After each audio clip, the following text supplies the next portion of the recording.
Dr. Mamta Sharma, Organizing Secretary for the International Short-Term Training Program 2, with the chosen topic, Impact and the Panacea of Environmental Pollution, the Past, Present and Future, signing in from the campus of Rajrishi Government Autonomous College, Alwar, Rajasthan, India, which is popularly known as RRC Alwar.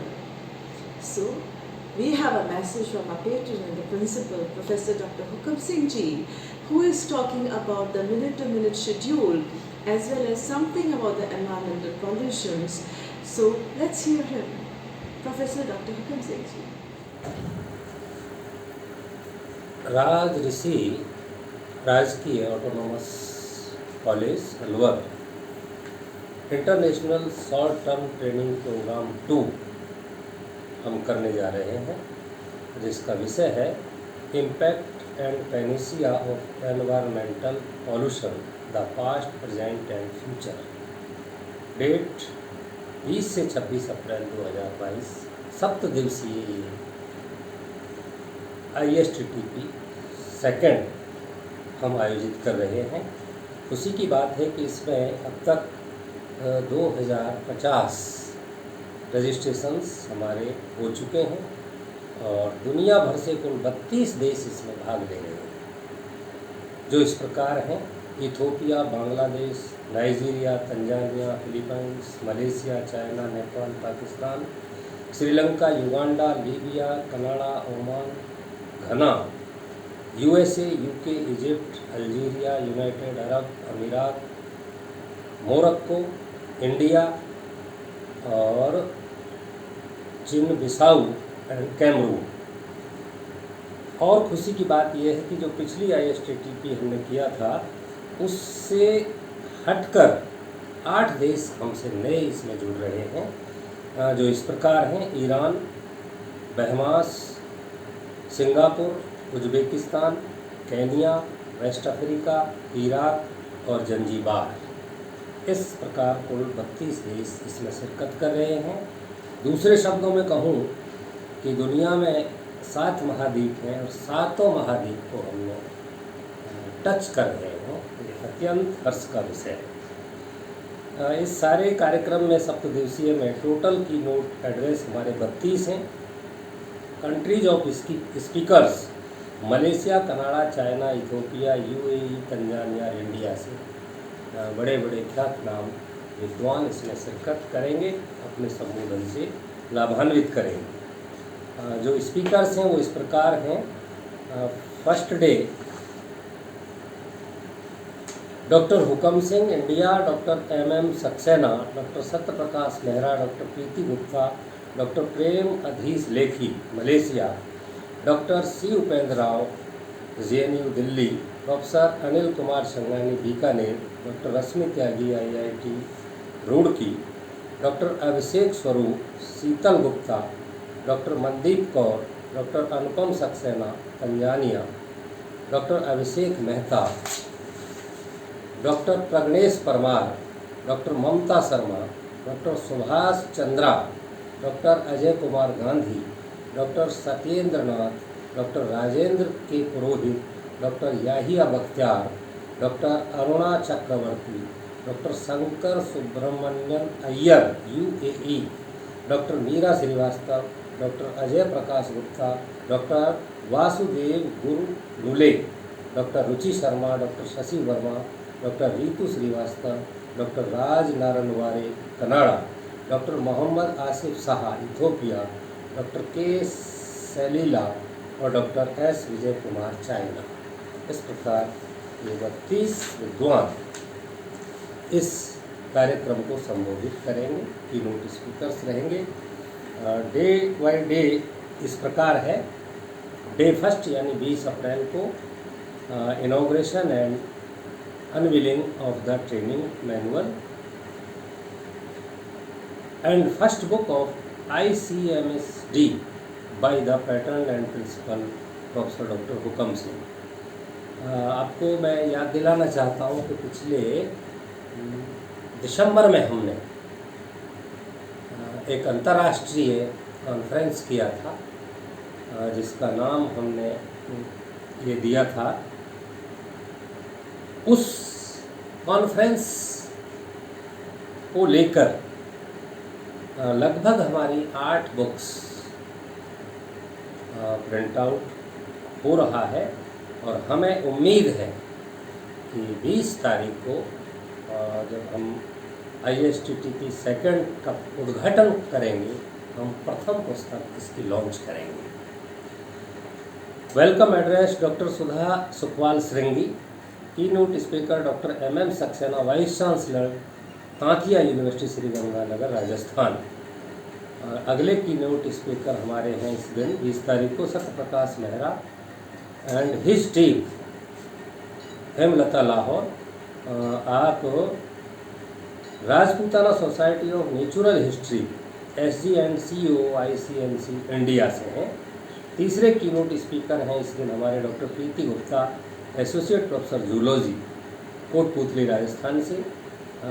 चौथे keynote speaker हैं 20 तारीख को ही doctor Prem Adhish Lekhi, doctor आप Malaysia से हैं।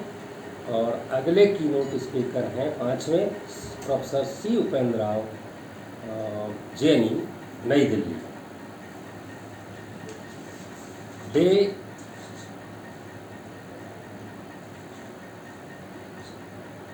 2 यानी 21 अप्रैल को हमारे की नोट एड्रेस जो हमें को प्राप्त हुए हैं वो इस तरीके से हैं। प्रोफेसर अनिल कुमार छंगानी, आप बीकानेर यूनिवर्सिटी से हैं। अगले की नोट स्पीकर हैं doctor Rashmi Tyagi, IIT Roorkee India से। अगले की नोट स्पीकर हैं डॉक्टर अभिषेक स्वरूप, आप Bhagwan Parshuram institute of technology new Delhi से। और स्पेशल लेक्चर रखा है हमारे टेक्नीशियन हैं शीतल गुप्ता का, जो लेक्चरर एंड प्रोग्रामर हैं। अगले कीनोट स्पीकर हैं हमारे doctor Mandeep Kaur, HOD psychology, Kamla Nehru college New Delhi, DU से हैं। डे 3 यानी 22 अप्रैल 2022 को कीनोट स्पीकर हमारे हैं doctor Anupam Saxena, attorney and cosmetologist, Tanzania से हैं आप। इनके बाद की नोट स्पीकर हैं डॉक्टर अभिषेक मेहता, आप बड़ौदरा गुजरात से हैं। अगले keynote speaker doctor Pragnesh Parmar, आप BB नगर हैदराबाद से हैं। अगले keynote speaker doctor Mamta Sharma, associate professor zoology, Rajrishi government autonomous college Alwar India. और इनके बाद की नोट स्पीकर हैं professor Hukam Singh, principal RRC Alwar.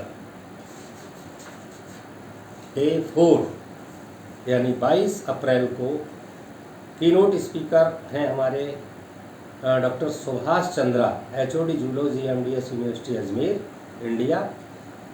इनके बाद कीनोट स्पीकर हैं हमारे doctor Ajay Kumar Gandhi, assistant professor chemistry, Aurangabad Maharashtra India. इनके बाद कीनोट एड्रेस है हमारा doctor Satyendra Nath, head department of environmental science, Prayagraj Uttar Pradesh India. अगले कीनोट स्पीकर हैं डॉक्टर राजेंद्र पुरोहित, HOD zoology, government college Bikaner. अगले कीनोट स्पीकर है डॉक्टर याहिया बख्तियार, आप हजरत बल श्री नगर जम्मू एंड कश्मीर इंडिया से हैं। इनके बाद कीनोट स्पीकर है डॉक्टर अरुणा चक्रवर्ती, एसोसिएट प्रोफेसर जूलॉजी, गवर्नमेंट डूंगर कॉलेज बीकानेर इंडिया। और अगले कीनोट स्पीकर हैं डॉक्टर शंकर सुब्रमण्यम अय्यर, ये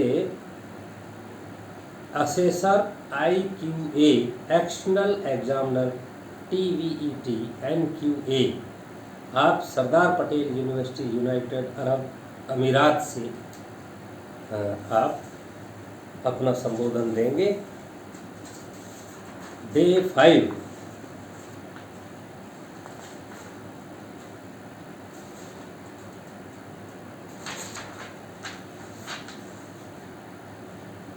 The home assignment for the training program will be provided to the delegates on respective WhatsApp and Telegram groups to be completed and sent on the email। ये हमारा day 5 का कार्यक्रम रहेगा। Day 6 के keynote speaker हैं doctor Meera Srivastava, former principal government college Lunkaransar, Dungar college Bikaner. अगले keynote speaker हैं doctor Ajay Prakash Gupta, person incharge drug testing laboratory Jammu India. अगले कीनोट स्पीकर हैं doctor Vasudev Gurnule, associate professor हैं आप, महाराष्ट्र।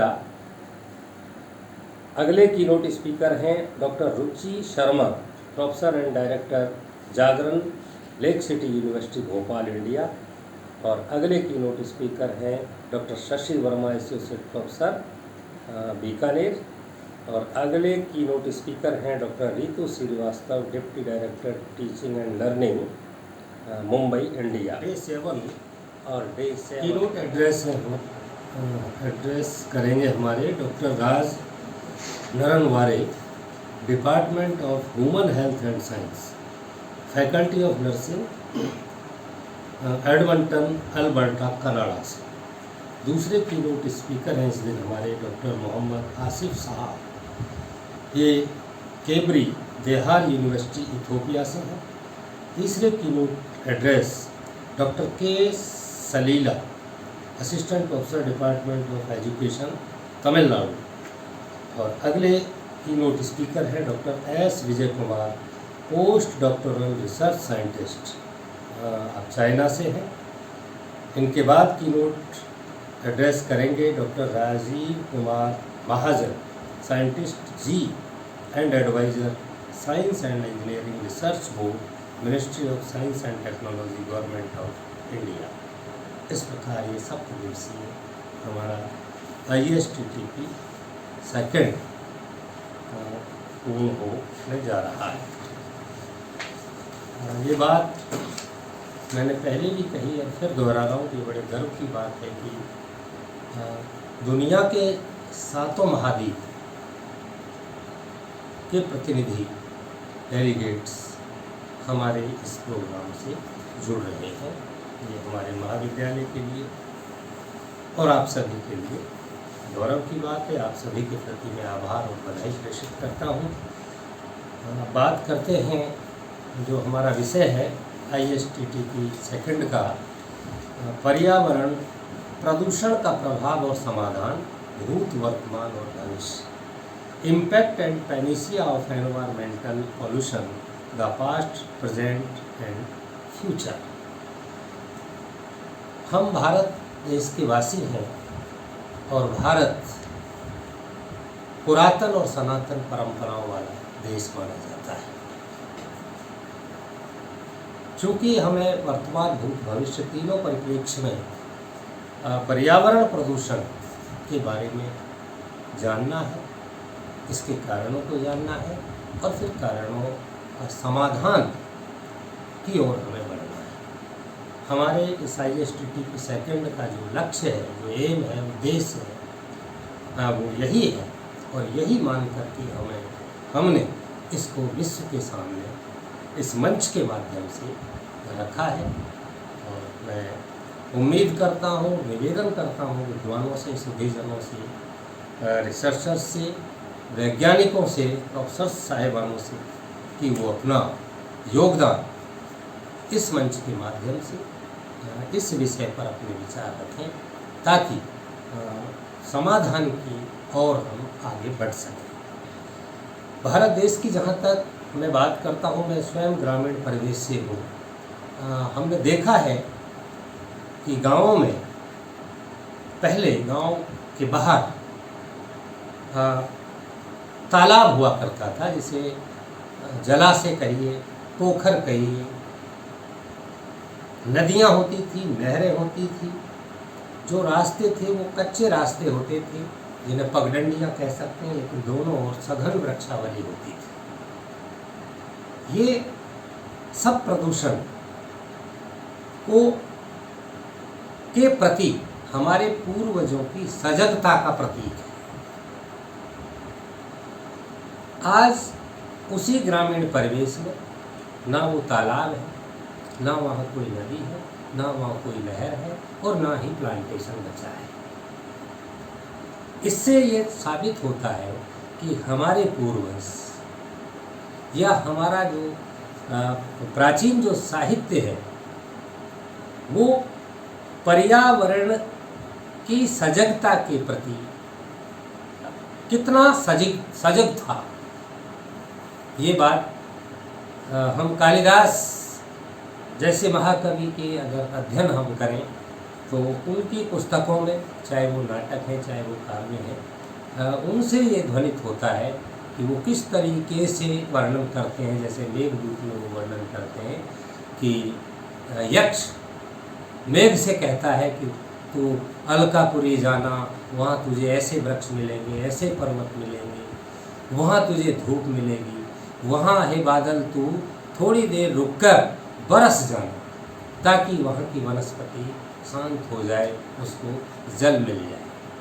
तो ये जो हमारा थीम है पुरातन, मैं दावे के साथ कह सकता हूँ कि बिल्कुल ठीक था। यूँ ही भारतवर्ष को दुनिया में ज्ञान का गुरु नहीं कहा गया। हमारे पास एक महाभारत हमारा महाकाव्य है, उसके बारे में कहा जाता है कि यदि हास्ति तदन्यत्र यदि न हास्ति न तत्क्वचित्, अर्थात दुनिया में जितने विषय हैं वो अकेले महाभारत में हैं और जो महाभारत में नहीं है वो दुनिया में कहीं नहीं है। जब एक ही बुक, एक ही महाकाव्य के बारे में हम ये कह सकते हैं, तो अगर संपूर्ण भारतीय साहित्य की मैं बात करूं तो मैं समझता हूं कि दुनिया का कोई भी विषय हमसे अछूता नहीं रहा है।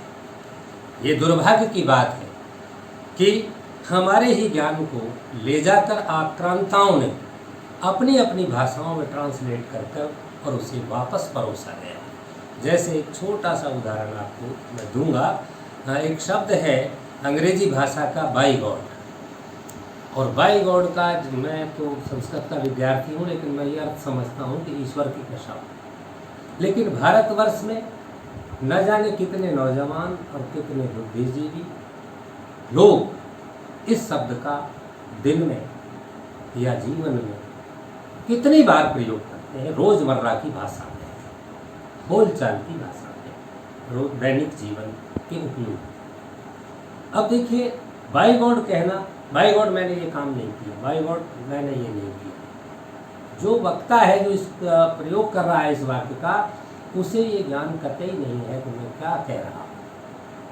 अगर भारतीय परिप्रेक्ष्य में उसी व्यक्ति से हम ये कहें कि तुमने ये चीज़ चुराई थी, तुम ईश्वर की कसम खाकर कहो कि तुमने ये नहीं चुराई, तो मैं समझता हूँ आज भी भारतीय नागरिक जब उससे ऐसा बोला जाएगा तो वो 3 बार सोचेगा, नहीं मैं ईश्वर की कसम तो नहीं खाऊंगा, मैं तो ये नहीं करूँगा। हम उससे कहेंगे गीता पर हाथ रख कर कहो, रामायण पर हाथ रख कर कहो, ये हमारे धर्म ग्रंथ है, तो भी शायद वो उसके प्रति इतना मतलब हटेगा, उस बात से इनकार करेगा कि मैं तो नहीं करूँगा। ये ही मानसिकता का फर्क है। क्योंकि भारतीयता को समझने के लिए भारतीय होना बहुत ज़रूरी है, और अदर लैंग्वेज में उसको ट्रांसलेट करके यहाँ परोस दिया गया और उसकी गहराई का हमें मालूम नहीं है। यही कारण है कि भारतीय बच्चे, भारतीय लोग बाई गॉड शब्द का दिन में 10 बार प्रयोग करते हैं। ये एक भारत के साथ मैं कहूँगा कि नाइंसाफ़ी है, लेकिन इसमें दोष हमारा नहीं है। हमारे ही ज्ञान को ले जा करके हमारे ही सामने उसको वापस परोसा गया। तो भारत, मैं कह सकता हूँ कि भारत देश, हमारे पूर्वज और हमारा साहित्य पर्यावरण के प्रति सजग था, और हमारे लिटरेचर में, हमारी संस्कृति में, हमारी सभ्यता में पर्यावरण की संरक्षा के लिए, उसकी सुरक्षा के लिए सारे साधन मौजूद थे और वो सब हम करते थे। जैसे मैंने अभी गाँवों का उदाहरण दिया, मैं इस समय आपसे जब रूबरू हो रहा हूँ राजऋषि महाविद्यालय के प्राचार्य कक्ष से, मेरे सामने जो खिड़की है, मैं कहना चाहता हूँ कि ये अलवर जो शहर है, दुनिया की सबसे लंबी पर्वत श्रृंखला अरावली पर्वतमाला की उपत्यका में बसा शहर है। आचार्य महर्षि भर्तृहरि का नाम आप लोगों ने सुना हो तो उनकी तपोस्थली है। मेरे से ठीक 1.5 किलोमीटर सामने अरावली पर्वतमाला मुझे दिखाई दे रही है। जब मैं यहाँ पढ़ता था 35 साल पहले तो ये सघन हुआ करती थी, और आज मैं जब इसको देख रहा हूँ तो वहाँ केवल पत्थर नजर आए। वृक्षावली प्लांटेशन को खत्म कर दिया गया। खत्म किया किसने? मानव ने। क्यों किया? अपने स्वार्थ के लिए। सारे जंगलों को काट दिया गया, पर्वतों को काट दिया गया, पर्वतों की वनस्पति को उजाड़ दिया गया। इतना ही नहीं, पर्वतों का उत्खनन किया जा रहा है और बिल्डिंगें बनाई जा रही हैं। अंधाधुंध, अंधाधुंध शब्द का प्रयोग इसलिए जानबूझ के कर रहा हूँ कि किसी का कोई पर्यावरण के प्रति कोई नीति नहीं है, कोई सजगता नहीं है, कोई जागरूकता नहीं है। हर व्यक्ति अपने स्वार्थ के हित में उसको जो करना है वो कर रहा है। आज उन गांवों का दौरा आप करें, गांवों में जाकर के, तो गांव तो आपको मिलेगा लेकिन उसकी शक्ल बदली मिलेगी ना। आपको जोहड़ मिलेगा पर जलाशय तो मिलेगा लेकिन जल नहीं मिलेगा। क्यों?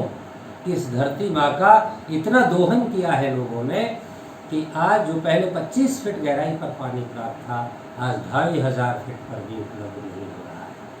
तो ये जल को खत्म कर दिया गया, वृक्षावली को, प्लांटेशन को खत्म कर दिया गया, पर्वतमालाओं को काटा जा रहा है। ये सब मानव ने। मैं हिंदुस्तान से बात कर रहा हूँ, भारत को जानता हूँ, भारत के बारे में बात कर रहा हूँ, लेकिन इत्मीनान के साथ कह सकता हूँ कि सारी दुनिया की यही हालत है। क्योंकि अखबार पढ़ते हैं, टीवी देखते हैं और हर देश की ये स्थिति है। और इसका ताज़ा उदाहरण कोरोना 19 ने हमारे सामने किया है। इससे सारी दुनिया की हालात से हम अवगत हो गए हैं कि कौन सा देश कितना सजग है और कहाँ क्या हो रहा है। एक छोटे से वायरस ने, जरा से वायरस ने पूरी दुनिया को तबाह कर दिया और सारे वैज्ञानिकों, डॉक्टर्स, इंजीनियर्स, बुद्धिजीवियों को मजबूर कर दिया कि वो वापस पीछे मुड़कर देखें कि हमने जो विकास किया है क्या वो पर्यावरण के साथ न्याय है, क्या पर्यावरण के साथ अन्याय तो नहीं किया। ऐसा विकास हमें नहीं चाहिए। हमारी ड्यूटी है कि हम इस तरह के काम ना करें जिससे जल प्रदूषण हो, जिससे वायु प्रदूषण हो। कितने कल कारखाने, शहरीकरण जो हुआ बिना प्लान के हुआ, शहरों के अंदर फैक्ट्रियां काम कर रही हैं, उनका जो अपशिष्ट है वो वहीं डाला जा रहा है। ये सारा, इससे वायु प्रदूषण, वाहनों की संख्या का कोई मुकाबला नहीं। मैं हिंदुस्तान से बात कर रहा हूँ आपसे। हर दीपावली पर लाखों करोड़ों की संख्या में, मैं जिस शहर से बात कर रहा हूँ, जब यहाँ ही कई हजार वाहन एक दिन में बिक जाते हैं दीपावली पर, तो पूरे इंडिया में करोड़ों में बिकते हैं। इसका प्रमाण किसी भी बड़े शहर को आप जाकर देख सकते हैं। दिल्ली अक्सर मैं जाता रहता हूँ। दिल्ली में मैंने देखा है कि एक घर में 10 आदमी है, गाड़ी 10 है, लेकिन उन भाइयों के पास गाड़ी खड़ी करने की जगह है। लेकिन गाड़ी लेना जरूरी है क्योंकि वो स्टेटस का सवाल है। और दिल्ली के तमाम रोडों को लोगों ने पार्किंग से कर रखा है। ये क्या है? ये अपना स्टेटस शो करने के लिए सरकार को चाहिए कि गाड़ी दी उनको जाए जिनके पास पार्किंग की जगह है। अगर ऐसा कर दिया जाए तो मैं समझता हूँ आधी दिल्ली खाली हो जाएगी, है ना। और जो हम जैसे गरीब लोग हैं, सामान्य लोग हैं, ग्रामीण लोग हैं, छोटे तबके के लोग हैं, जो फुटपाथ पर जीते हैं, फुटपाथ पर चलते हैं, उनको बहुत कुछ राहत मिलेगी।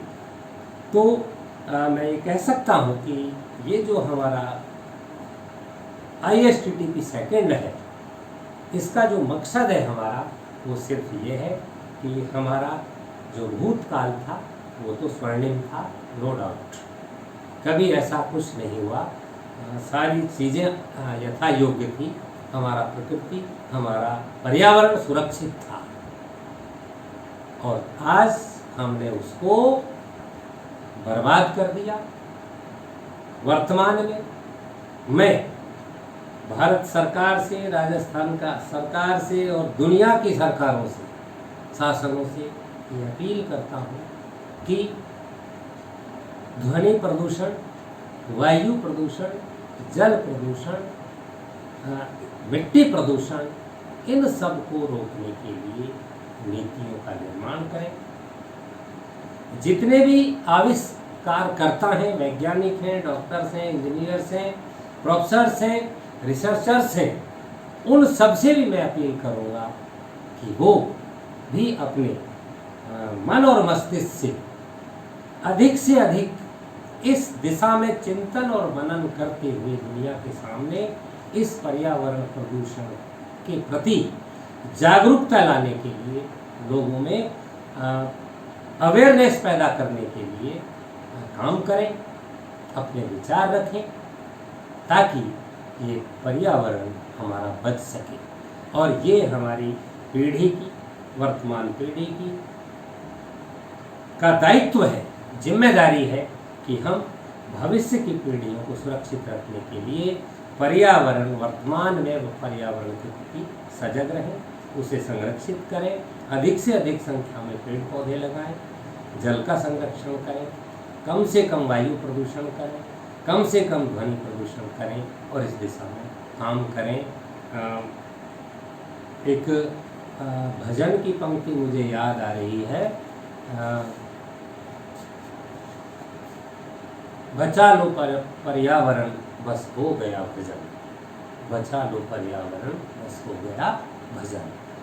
मैं किसी नास्तिकता पे, आस्तिकता पे चोट नहीं कर रहा, लेकिन लोग मंदिरों में, गिरजाघरों में, मस्जिदों में जाकर न जाने कितना समय वहाँ देते हैं, तो ठीक है, उनकी आस्था है। लेकिन अगर इतना समय हर नागरिक अपने जहाँ वो रहता है उस आसपास के वातावरण को सुरक्षित, संरक्षित करने में लगाएगा, पेड़ पौधों के प्रति अपना योगदान देगा, उनको सिंचित करे, उनको पाले पोसे, तो मैं समझता हूँ कि मानवता के प्रति उसका सच्चा कर्तव्य होता है और यही उसके सच्चे नागरिक होने की ड्यूटी है। वरना तो आप सब देख रहे हैं कि अब जो विज्ञान का जो विकास है ना, वो वरदान ही रहना चाहिए। मैं विज्ञान के कॉलेज से बात कर रहा हूँ, इसलिए ज़्यादा विज्ञान के बारे में नहीं कह पाऊँगा। मैं इतना कहूँगा कि विज्ञान को वरदान ही रखें आप, अभिशाप ना बनने दें, ये मेरा आप सबसे निवेदन है। जय हिंद, जय Bharat. Thank you, sir, for your kind words. We really appreciate your words, and I can tell everyone that without you, this training would have never ever possible. Now I have Ms. Muskan Datta with me, who will be talking about the aim of the program. Muskan Datta, she's the event coordinator. Hello everyone. Raj Rishi College extends a hearty welcome to all our esteemed speakers, participants and distinguished guests. I am Muskan Datta, the Program Coordinator of ISTTP2. Environment sustains life on Earth. Destroying it means not only wreaking havoc on our survival, but demolishing the very life essence of this planet. Through these small steps, we hope to reach as many people as we can to raise awareness, bring out harsh truths, and look for solutions so that we have a world to pass on to our children. Before we move further, we would like to discuss with you the aim of our upcoming short-term training program and what we wish to accomplish with it. The training program mainly aims to provide an academic platform to academicians, scientists, engineers, researchers, professionals, practitioners, and consultants to present and discuss their latest findings about impact and panacea of environmental pollution, the past, present, and future. The relevance of the proposed training program will be highlighted through a series of 31 keynote addresses to be delivered by prominent industry, academia, and wildlife experts. Well, it's time to hand it over to our organizing secretary, Dr. Mamta Sharma. Over to you, ma'am. Thank you, Muskan, for all the information, and I'm sure it really helpful to all of people who are listening to us. Now I would like to inform all the participants that training program will be conducted virtually on Google Meet, and the link will be shared on the Telegram and the WhatsApp group for the participants to join. The link will remain same for all 7 days of the training. I really hope that the information shared has reached to all our participants. We need the support of each and every person connected to us to make this training program a big success. I would also request all the participants to keep in mind the time. We are conducting this program from India at 11 a.m. tomorrow, that is 20th April 2022. And thank you so much for being with us. I look forward to see you all tomorrow. So this is Dr. Mamta Sharma, Organizing Secretary for ISTTP2, is signing off from the campus of Rajrishi Government Autonomous College, Alwar, and see you all tomorrow. Bye bye.